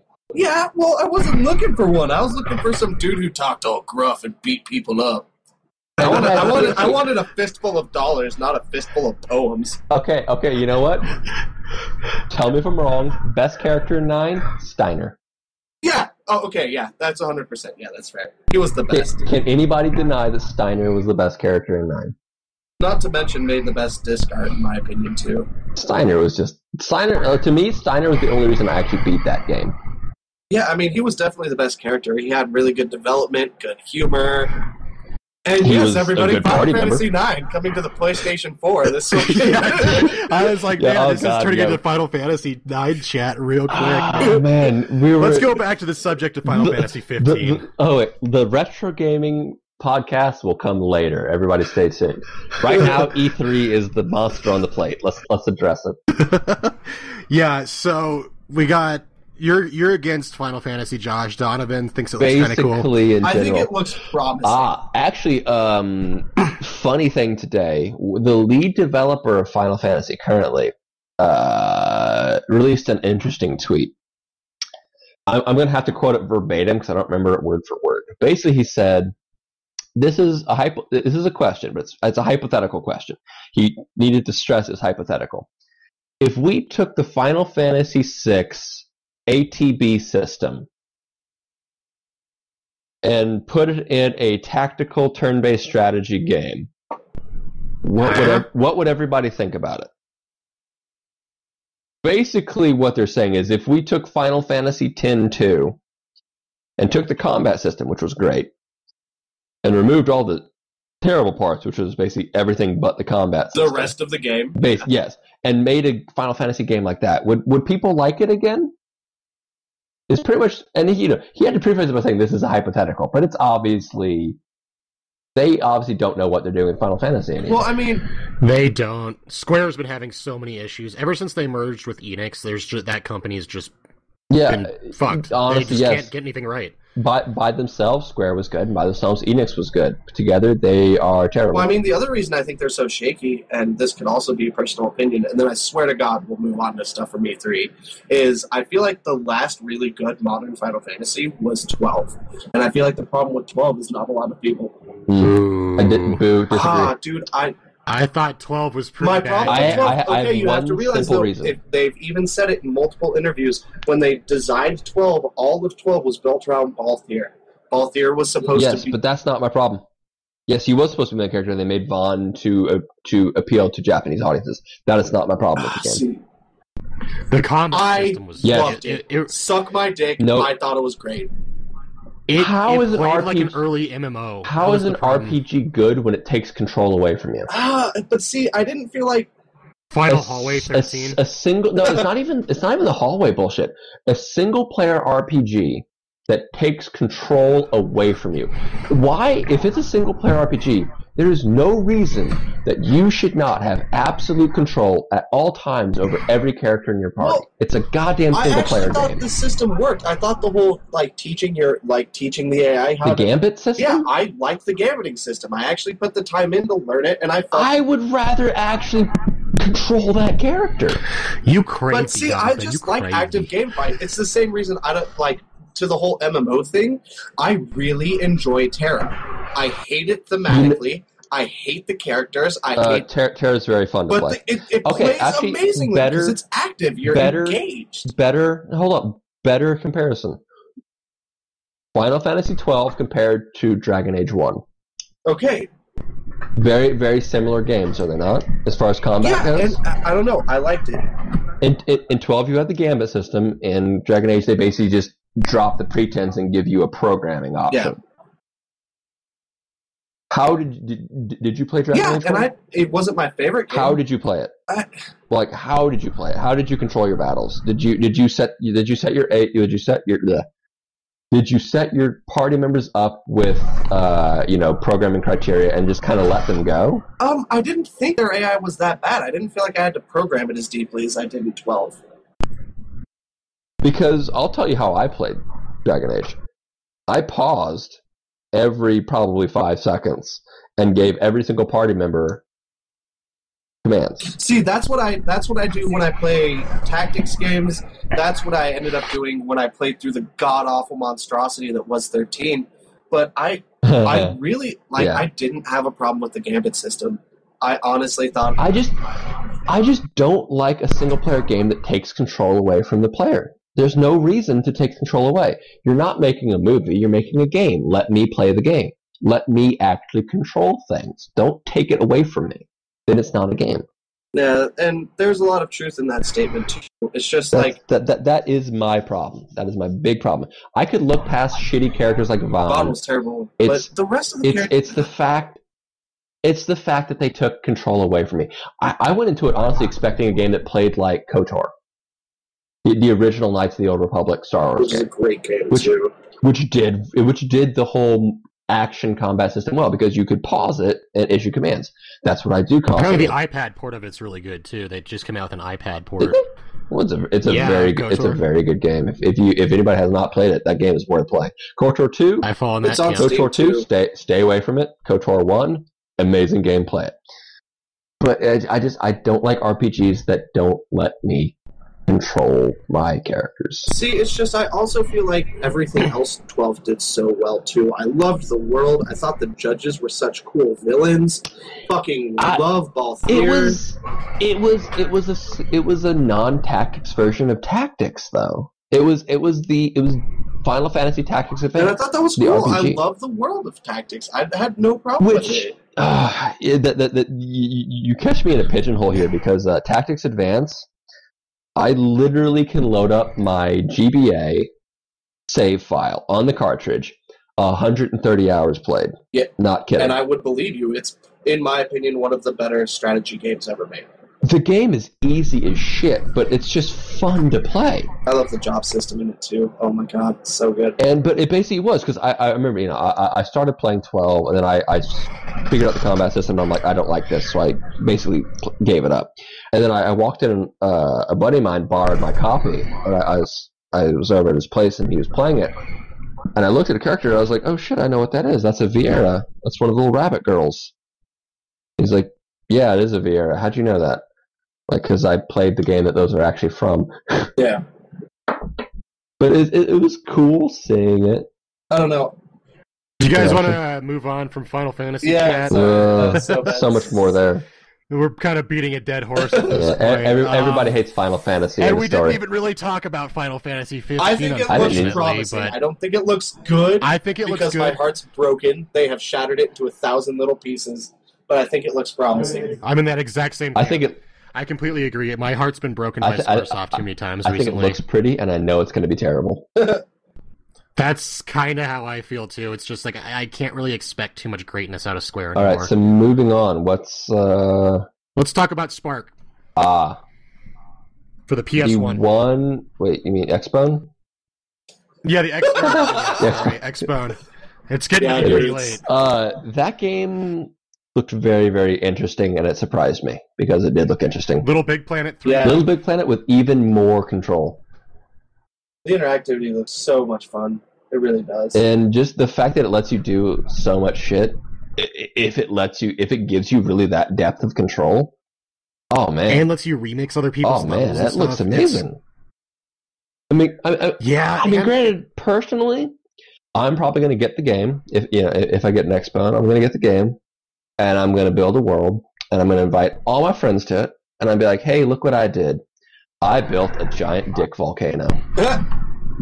And it erupts into smaller dicks.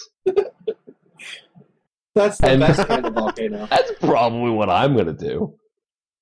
I think also Spark is a really good example of the Xbox One's Kinect working quite well, actually. It seems like most of the game is based on vocal commands, at least quite a bit of it is. It seemed like it worked. Can you use the controller, or is it all vocal commands? That's what I'm wondering. Either way, it's making the Kinect look a little bit better. It is very much controlled, and it actually has Google Glass, the smart glass integration. Yeah, it does. Which is another thing that the Xbox to me felt a little forced, but interesting nonetheless. I have Smart Glass for my Android phone. I gotta admit, it's pretty cool, but with these newer games where it's more involved with it, I gotta say, it seems like you gotta have an iPad or a tablet or something, and I don't really see an iPad or tablet being in my life anytime soon. I really hope that the Smart Glass is just an alternative, and you can just pick up an Xbox controller and do it from that. Yeah. I think this gives you the option. I really, really hope. Speaking of Smart Glass, did you guys see them trying to play it's Killer Instinct. Did you see them trying to play Killer Instinct with the Smart Glass and it just wasn't working during the... I did not, but I do not doubt it in the slightest that happened. It crashed and burned. It's just like, who the fuck would want to play a fighting game on a touchscreen? Yeah, it sounds terrible. Street Fighter 4 DS. Ugh. If you play Guile, walk forward flash kicks. Enough said. Pass. So what else about Spark? What else are you guys thinking about it? It looks incredibly... It looks like one of those games where I will be incredibly impressed about what other people make, and I will never be able to make it myself. Exactly like Little Big Planet. Yeah, I'm going to be making giant dick volcanoes, and everybody else is going to be making really cool stuff. But I hope they do have a thing like Little Big Planet where you can download other people's levels. They said they would, yeah. And honestly, it doesn't seem like it's that hard to make a really cool area, though. It seems so simple. It's almost like a D&D campaign with graphics. Therefore, intrinsically making it much less nerdy. Don't talk shit about tabletop. I love that shit. Well, you also love penises. So. That touche. I cannot think of an adequate comeback for that at 4 in the morning. You win this round, Missouri. Missouri. No. All right, I want to. It does look very, very cool, and I'm really I was really surprised by it. They said awesome. Microsoft spent $1 billion on these exclusive games, exclusives, first party new IPs, and all these things. You can definitely see where the money went. I mean, $1 billion is a fuck ton of money, and these games are looking pretty good. Like Sunset Overdrive. Oh god, that game looks really. Let's just move on to that. I mean, what is there to say? It looks fucking awesome. Yeah, they didn't show any gameplay, but the trailer they showed is your mouth salivates when you see it. It looks like something I want to play. It's a very cartoony game, which is cool because style sells. Well, I don't know how much Sony you've played, but that's sort of what Insomniac's known for. In the post-show, they brought the guy from Insomniac up and was talking to him. Like, if you think Insomniac games, you think cartoony graphics, over-the-top comedy, ridiculous weapons. And that is exactly what that game looks like. Insomniac has traditionally been a Sony developer, haven't they? This is one of their first entries on the Xbox. My main question about that game is, it looks amazing already. How many people does it support at one time? Because I could see that game being really fun with a whole lot of people. Yeah, just a horde, just a straight up group. Yeah, basically you get like 16 co-op players just fighting crazy zombies in Candyland. I mean, I can see issues with it because they really didn't show any gameplay. So if it's like, I mean, it could look great, something. but I don't know. I realized why it looks so good to me. It looks like a 3D modern version of Zombies Ate My Neighbors. I was thinking the same thing. So good. Oh, we could write about that game forever, too. Jay, you were all on that one. And does it not? I mean, putting the soda can into the shotgun, it's like, come on. That was straight up Zombies Ate My Neighbors. You're just waiting for him to pull out the holy water. And that game was fun as shit. Oh my god. Speaking of games that are dick-crushingly difficult. Yeah, it is, but you know what? What happened to games that were just fun for the sake of being fun? I agree. Back in the day, there used to be so many games that you just couldn't beat. Yeah, exactly, and that was fine. But back then, it was okay. You're like, this game's really hard. Not like there was achievement points. Yeah, it doesn't matter if you virtually masturbate in front of everyone, showing off what you've done. Look at all my points and all this food that I comes beat with ghosts it. and goblins. Ooh, hello, ladies. Look at that! I beat the Lion King. Suck my balls. Like God, Lion King, Super Nintendo. Fuck that shit. This number is literally indicative of the size of my penis. If you ladies need a ticket to Pound Town. Oh man, good stuff. I'm gonna take you downtown and then around town, based entirely on my gamer score. Yeah. Where you going? Why are you leaving? Why are you leaving? Come on, I'm smooth, baby. I'm smooth like Keystone Light. Like and if you wink into the Kinect, they will send you money for advertising. Guys, I'm sold. Ad revenue from Xbone. I just sold that game. I just sold that console to. I'm just about to head to Walmart. While with my Starbucks coffee. Yeah, guys, as much fun as playing Sunset Overdrive is, I think I'm going to have to go buy McDonald's and check, like, literally the disc tray opens and dollar bills just start shooting out. Wait a minute. Hold on. I need to check my Twitter from my iPhone 4. Just pops up a gold bar. Like, it just literally pops it. Gold just pours out. When I eat vegetables, I only eat vegetables raised by Monsanto. Oh, God damn, I love the future of gaming. Oh, so All funny. right, games. So, next game I want to talk about, Last of Us. They showed a new trailer. Oh, God damn it, does that game look good? I want that. Fuck you for being able to borrow a PS3. I know nobody with a PS3, so eat a dick. That game looks so good. Yeah, it does, dude. I can't wait to pick it up. I'm just going to be gone this weekend. I'm going to be worthless. It's going to be like, Donovan, don't you need to record? Shut up. Naughty dog. Monday for me. Donovan, as I get don't off you work need on to Monday. sleep? The sleep is for the dead. Yeah. Oh, it's going to be so good. And the review scores are so high for it. That game looks so good. In my opinion, it's the first real competitor for Infinite for Game of the Year. To be completely honest, Infinite blew me out of the water, so I just... Yeah, unless Stick of Truth comes out this year, it's going to be between Infinite and Last of Us for sure. Yeah. It looks so good. God damn it, I wish I knew somebody with a PS3. Well, the prices are quickly dropping. By this time next year, you might be able to get a PS3 for like $1.20. Yeah, probably. Yeah, I'm gonna watch for it to drop about $100, then I'll probably grab that and then a bunch of the cool exclusives I never got to play. I was actually shopping for one last week before Donovan said I could borrow his. I found a couple on Amazon for $170, so I don't know if that's... Ooh, that's low. It's pretty tempting, I gotta say. Yeah, if I wasn't borrowing it, I would buy one. Well, unfortunately, I think we kind of said what we're going to say about Last of Us because we're all basically jerking off. Yeah, what is there to say? We all want it. There is another game of a quite recently infamous franchise coming out. Is it infamous? It's not. It's not infamous. That would have been a good segue, though. Dark Souls 2. Oh my god. If it's as hard as Dark Souls 1, I cannot wait to buy a new cup. I played the shit out of Demon's Souls on the one time I had access to a PS3. Played a little bit of Dark Souls. I didn't actually like Dark Souls as much, to be honest. Yeah. And then Dark Souls 2, I don't know. It seems like a lot of the same, which is not necessarily a bad thing, because a lot of people love that game. I'm a little, I don't know about it. You have to realize, when I play Dark Souls, I don't play it to play a game. I play Dark Souls to simulate the Pain Olympics. That's what it is.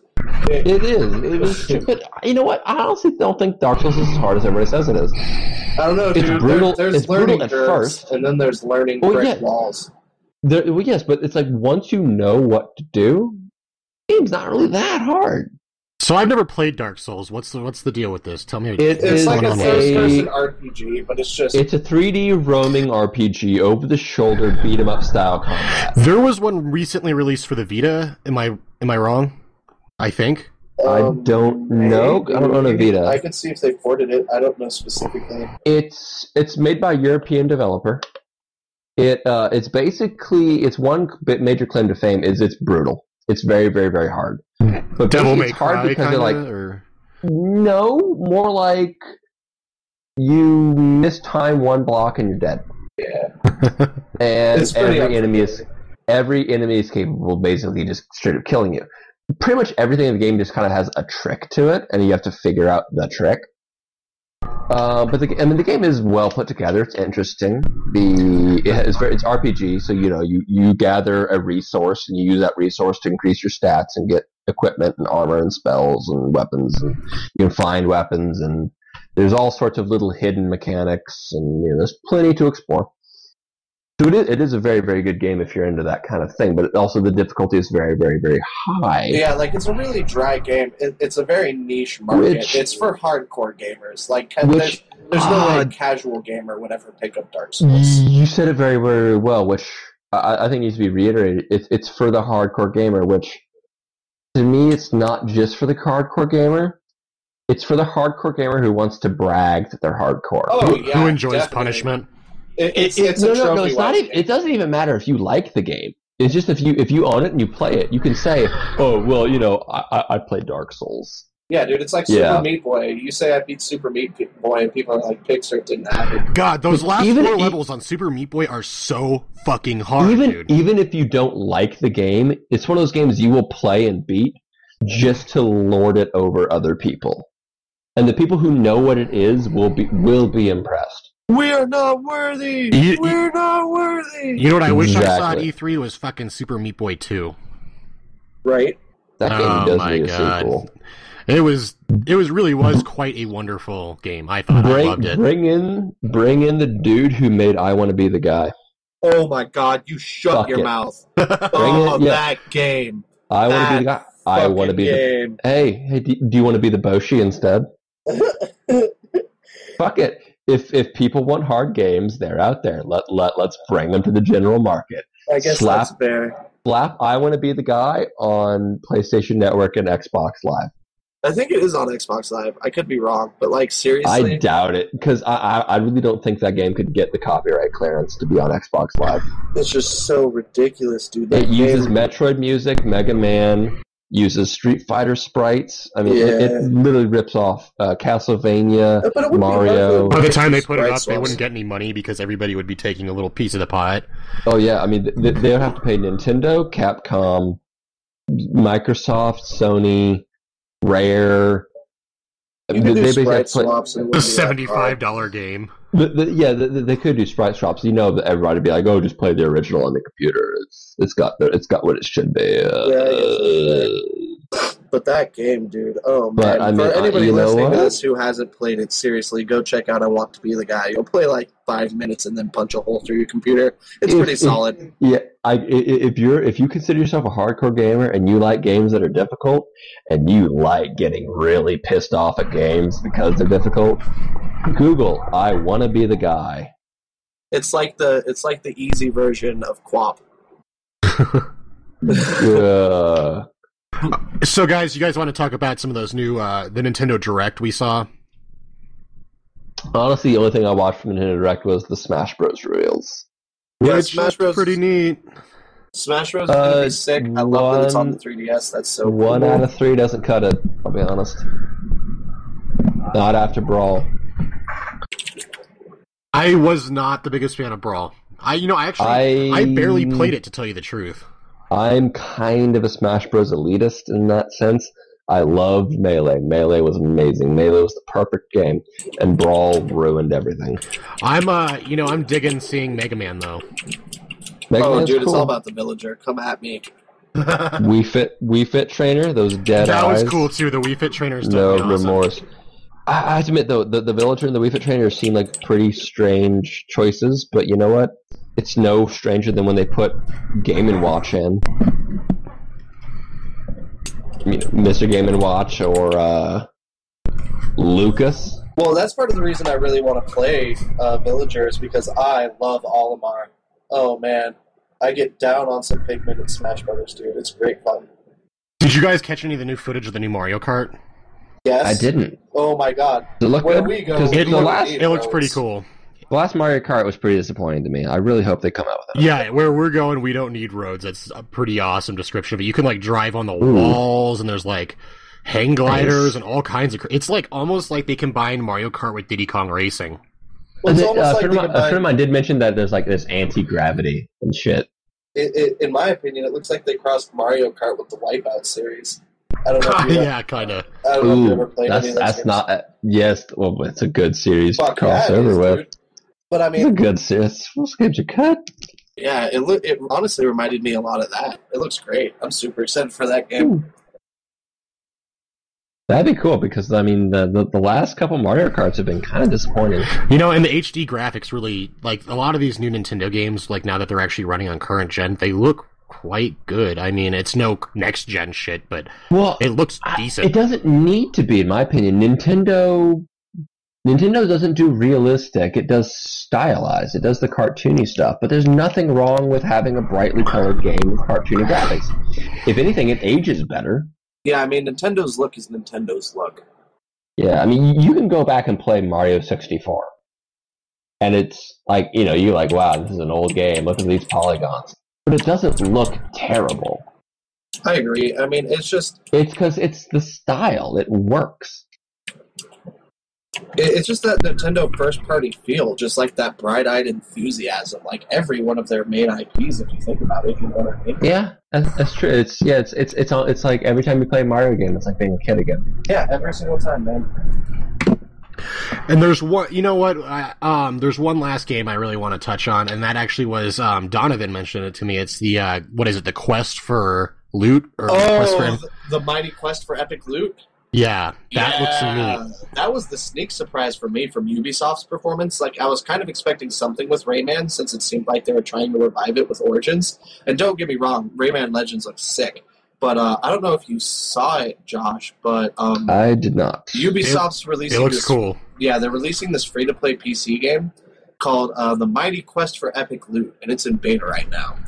And the whole thing for The Mighty Quest for Epic Loot, right, is that it's this world where it's like a Diablo-esque game, right? Except the whole big pitch of it is that you make your own castle to guard your own treasure. So, like, you make your own dungeons filled with your own traps and your own monsters and stuff, and it guards your treasure.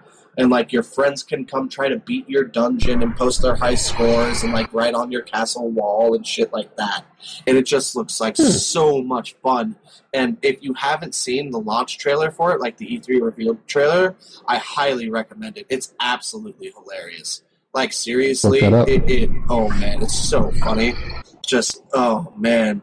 It looks so good. I'm so excited for it. Especially because it's fun to see Ubisoft do a free-to-play game. You know what I mean? They don't often do that. I wonder if you'll have to load it through Uplay, though. Honestly, if you can build your own dungeon, it reminds me of one of the genres that I think has died, and I really wish kind of get revived, is a game where you play the bad guy. Oh, yeah, right? Those are always so much fun. 2 words, Dungeon Keeper. Oh. Yeah, I was going to say Dungeon Keeper, or possibly even Black and White to a certain extent, but not as much as Dungeon Keeper, though. Yeah, Dungeon Keeper. I miss games like Dungeon Keeper, which there is a PC game called like War for the Overworld, which is in development, which is basically Dungeon Keeper 3 without being called Dungeon Keeper 3. Like, to the point where you have, you know, a disembodied hand and you summon imps, and it's Dungeon Keeper 3. And I'm so stoked for that game. Did they show it at E3? No, it's not an E3 thing. So it's why I don't want to mention too much about it because we're doing the E3 exclusive. But it's, you know, I like games where you get to play the bad guy because sometimes, you know, just being able to turn the tropes on their head is often generally been good. It's one of the reasons I enjoyed EverQuest so much is because you could choose to be good or bad based on your race, which is just wonderful. Being a bad guy is just fun in video games. You just get to be that cartoon Bond villain. I'm going to steal the ocean. That's what's so Who funny. doesn't want to do that? That's so great. That's what's so funny about the trailer is like when there's like 3 classes right now in the beta, and the one who talks and like leads you through it is the knight or whatever, right? It's just so funny at the end because the archer's leaving, right? And he just sits there, and they end up bleeping out like the entire thing, but he's just sitting there on top of his castle just talking shit. He's just like, oh, you think you're fast? Well, suck my dick, you lazy slut. Like, it is just so funny. It is Dude, he goes off. It's funny. For a minute. Like, yeah, it's like bleep, and take a can of mayonnaise and bleep, and then fucking this and that, dude. It's pretty good. It's so funny. And I like the idea of not necessarily being the villain, but just being the dick. It is always fun to do that in video games. Oh, it's so good. It's therapeutic. So is there any other games from E3 that we haven't touched on that you guys want to talk about a little bit? Not really off the top of my head. I can't really think of anything, actually, yeah. I mean, maybe... A Link Between Two Worlds? Maybe that would be a good one to mention real quick. Did you guys catch footage of that? Yeah, the new Zelda? I didn't see the E3 footage, I've seen some previous footage. It basically just looked like a Link to the Past. It is. Done with better graphics. It's a direct sequel to Link for the Link to the Past. And it just doesn't seem like enough. A lot of the areas appear to have carried over too. I noticed. Yeah, I mean, actually, it's like almost screen for screen in most places. I think it looks kind of neat. Link to the Past was my favorite Zelda. I want to see more from it.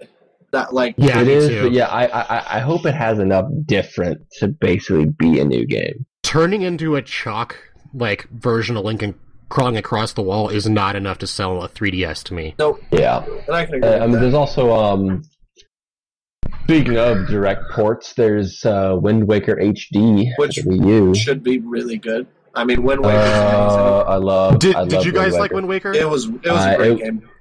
It's not personally, it's not the best Zelda, objectively speaking, but personally, it's my favorite Zelda. It's so much fun. Yes. Really? It's so really? much Yes. fun. It? It is my favorite Zelda. Yes, and I know it's an unpopular opinion. I usually hear Link to the Past or Ocarina. Ocarina of Time is generally considered the favorite. I honestly think Link to the Past is the best Zelda because, I mean, just mechanically speaking, the fact that it basically laid down the groundwork for every single other Zelda ever made since then. And it was the music, the art. Exactly. Well, that's what I say. It just got it all right. Every single Zelda since Link to the Past has basically just been Link to the Past in 3D. See, for me, with Wind Waker, I think the new one, the HD remake, does look quite nice. And actually, back in the day, I remember it got a lot of stuff for the graphics. People didn't like the graphics. The funny thing is the screenshots for Zelda looked horrible. The Wind Waker. And then when people saw it in motion, it just looked gorgeous. It's gorgeous. It looks really, really good. But you just spend a little too much time on that boat, though. Yeah, most people say that. I don't know. I never had a problem with it. I mean, I understand the complaint. I just, personally, it's my favorite. I know it's not the best. I will not say it's the best. It is my personal favorite, though. So I am looking forward to the Wind Waker HD. Nice. Yeah, Nintendo's doing some stuff right. Yeah, I mean, is it enough to sell a Wii U? Probably. We'll see. I mean, honestly, the 3DS lineup so far this year has been absolutely killer. If Nintendo can keep up first-party launches like they have been, then I'll take a believe. And there's that new Donkey Kong Country coming to Wii U, too. They are finally getting their games out. I mean, they've been crushing. The new Fire Emblem's amazing. The new Luigi's.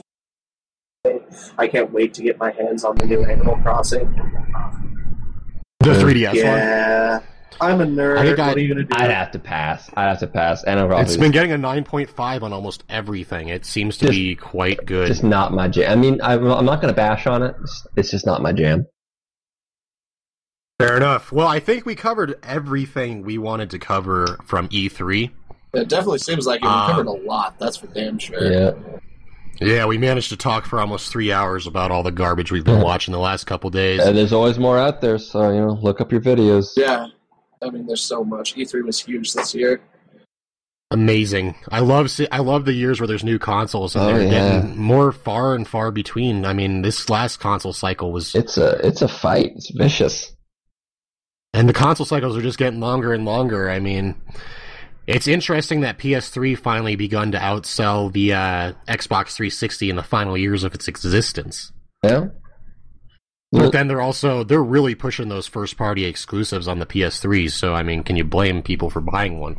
Shift in market's going to happen based on the software available. True. Yeah, and honestly, I'm just going to throw it out here as a prediction, and I could be wrong, but I would not be too surprised if we don't see one of the major console developers anymore after this generation. Like Microsoft or Sony or Nintendo is going to be leaving the market. I can see it. To be honest, Nintendo seems like the most likely, but never count out Nintendo. Yeah, I mean, they have a lot of money left over from the 80s. Well, so. They don't really spend much money. Yeah. Even if Nintendo bowed out, I feel like they would do a Sega deal and just become software. Just for sure. They probably would, but I just don't see it happening. Mario's too iconic. He can't. I mean, people will keep buying Mario games. That's how it is. Nintendo started as a hardware company, so I really think that's their heart and soul. Well, technically they started as a playing card company, but that's another story. That's way back. But yeah, I mean, this will be interesting to see how this plays out. I mean, currently, I would give the best score to the PlayStation 4 as far as what's going to win out in the current gen. We'll have to see. Unless the Xbox comes out with something. I mean, they've kind of pissed off their consumers a little bit too much. Yeah, we'll have to see how it plays out. All right, guys. Well, thanks for listening to this podcast. I think we're going to go ahead and sign out here. I am Jay Dubious of Dubious Gaming. Sorry, it's extremely late. It is. Joining me has been Donovan of No Clip. Pleasure as always, guys. Josh of Missouri. Everybody get some sleep. And if you have any questions, comments, or if you just want to send us some hate mail saying to go fuck ourselves or whatever, we're perfectly fine with it. And you can very easily reach us at the Zock Gaming Podcast at google.com, or just feel free to leave a comment on this YouTube video. We will read it. We will, and we are working on getting an RSS feed together, so hopefully you'll be able to download this podcast in audio format on iTunes and whatever podcast software you want to use. So hopefully maybe by the end of the summer you'll be seeing that. For the meantime, I'm just going to say, if you want to listen to these podcasts at home or at work or just the audio file, I would recommend using offliberty.com or .org. Just Google it. Just Google Off Liberty and you can download this and it'll be awesome. Anyway, so this is Jay Dubious signing out. Hopefully you enjoyed this podcast and expect another one coming in July. See you guys then. Good night, everybody.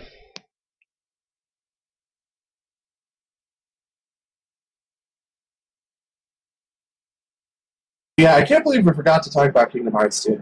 Fuck Kingdom Hearts. we forgot to talk about Titanfall. Fuck Titanfall. And we forgot to talk about Destiny. Fuck Destiny.